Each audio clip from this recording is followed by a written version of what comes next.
Hello বন্ধুরা, আমি শাকবর নীল। Watt two সিনেমার নতুন গান জানাবে আলী টিজার মুক্তি পেয়েছে জুনিয়র এনটিআর এবং ঋত্বিক রোশনের ডান্স ফেস অফ, যেটার ব্যাপারে গতকালই আমি আপনাদের সঙ্গে আপডেট শেয়ার করেছিলাম যে মেকাররা কিন্তু ছোট্ট একটা ঝলক মুক্তি দেবে।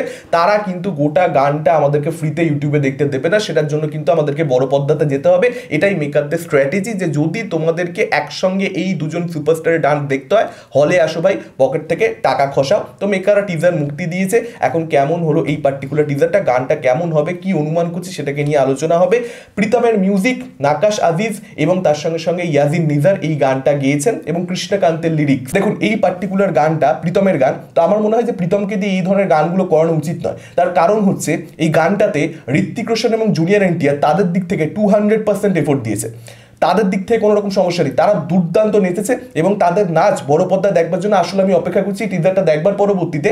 তাদের নাচটা যে সলিড হবে, মস্তি আসবে দুজনের মধ্যে, এই যে একটা টাসেল সেটা দেখতে, ফেস অফটা দেখতে, সেটা একদম পরিষ্কার। দুজনে ব্যাপক করেছে, কোনো কথা হবে না বস। কিন্তু গানটা কিন্তু ততটা বেশি ক্যাচি নয়, গানটা কিন্তু ততটা বেশি এনার্জেটিক নয়। তো সেইটা একটা কিন্তু প্রবলেম হয়েছে। মানে সাউথে সামনে ধরুন কুলি রয়েছে, এবার অনিরুদ্ধ যখন পাওয়ার হাউস আনছে, কুক কুক কুক কুক, এইটাতে যে মজা, তারপরে কুলি পাওয়ার হাউস, এইটাতে যে মজা, সেই মজাটাই জানাবে আলী গানটাতে কোথায় রয়েছে?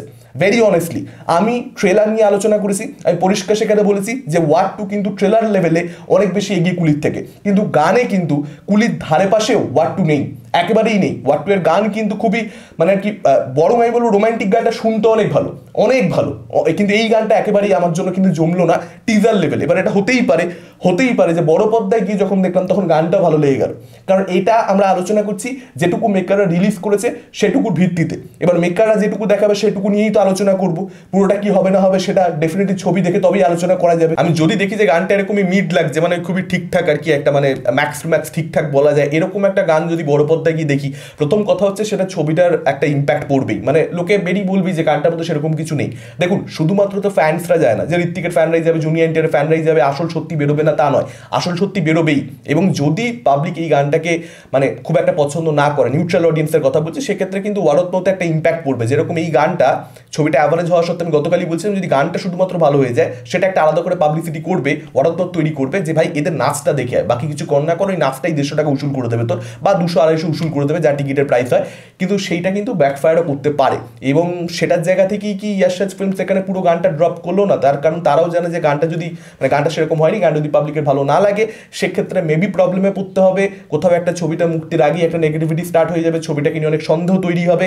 ডেফিনেটলি যদি ডান্স ফেস অফটাতে যথেষ্ট মনোযোগ মেকাররা দেয়নি, এটা অডিয়েন্স একবার ফিল করে, সেক্ষেত্রে কিন্তু প্রবলেম সেই জায়গাতেই গানটাকে লুকিয়ে যাওয়া, সেটা কিন্তু অবশ্যই একটা সম্ভাবনা এখন দেখতে পাওয়া যাচ্ছে। তবে আমি আশা করবো সেরকম যেন কিছু না হয়, গানটা যেন এখন টিজার লেভেলে যতটা মানে ঠিকঠাক দেখাচ্ছে ততটা ঠিকঠাক যেন না দেখায়, একটু যেন বেশি ইম্প্যাক্টফুল হয়, যেন একটু এনার্জি সেটার মধ্যে থাকে। তবে চান্সেস খুবই কম। টিজার দেখি দেখুন, অনেক সময় সে একটা কথা আছে, আমাদের মায়েরা বলে যে একটা মানে ভাত টিপলেই বোঝা যায় সেদ্ধ হয়েছে কি হয়নি, সেরকম ব্যাপার। আর আমার মনে হয় প্রীতমের যে কোনো গানকে নাচের গান বানানোর যে প্রচেষ্টাটা, এটা প্রথমবার দেখতে পাওয়া যাচ্ছে তা নয়, সেই জায়গা থেকে বলছি এটা করা আর উচিত নয়, এটা বন্ধ করে দেওয়া দরকার। এবং মেকাররা যারা প্রীতমকে হায়ার করতে চায় মিউজিক ডিরেক্টর, তার কারণ তার সার্টেন কিছু জায়গাতে প্রচণ্ড স্কিল রয়েছে। দেখুন, প্রীতম তো কোনো খারাপ মিউজিক ডিরেক্টর নয়, সে তো ভালো মিউজিক ডিরেক্টর, এ বিষয়ে তো কোনো সন্দেহ নেই। সে অসাধারণ সমস্ত গান তৈরি করতে পারে, কিন্তু একটা মাসি সং হয় না, সেটার ক্রাফটটা তার নেই। এবার সবার সব কিছু থাকে না, তাহলে পার্টিকুলার একটা গানের জন্য একটা মিউজিক ডিরেক্টর নাও, অন্য কিছু গানের জন্য আরেকটা মিউজিক ডিরেক্টর নাও, এভাবেও কিন্তু বলিউড প্ল্যান করতে পারে। আমার মনে হয় সেটাই ভবিষ্যৎ, এই দিকেই এগোচ্ছে। কারণ এই গানগুলোর রেসপন্স যখনই একটা একটা করে ভালো পাবে না, তখন কিন্তু সেরকম জিনিসপত্র আমরা দেখতে পেতেই পারি। এবার আবারও বলছি ফর দ্য লাস্ট টাইম, এই গানটা কিন্তু হলে ভালো লাগতে পারে, চান্সেস আর দেয়ার। গোটা ভিডিওটা যেহেতু আমরা দেখিনি, গ্যারান্টি সহকারে কিছু বলা যায় না, কিন্তু হ্যাঁ মানে আমি খুব একটা শিওর নই। আপনাদের মতামত কি পুরো বিষয়টাকে কেন্দ্র করে ডেফিনেটলি আপনারা কমেন্ট করে আমাদেরকে জানাতে পারেন। এই ভিডিওটা ভালো লাগলে লাইক করতে পারেন, শেয়ার করতে পারেন, আমাদের চ্যানেল নতুন হলে চ্যানেলটাকে অবশ্যই সাবস্ক্রাইব করতে পারেন। আজকের মতন টাটা, চোখ পরবর্তী ভিডিওতে।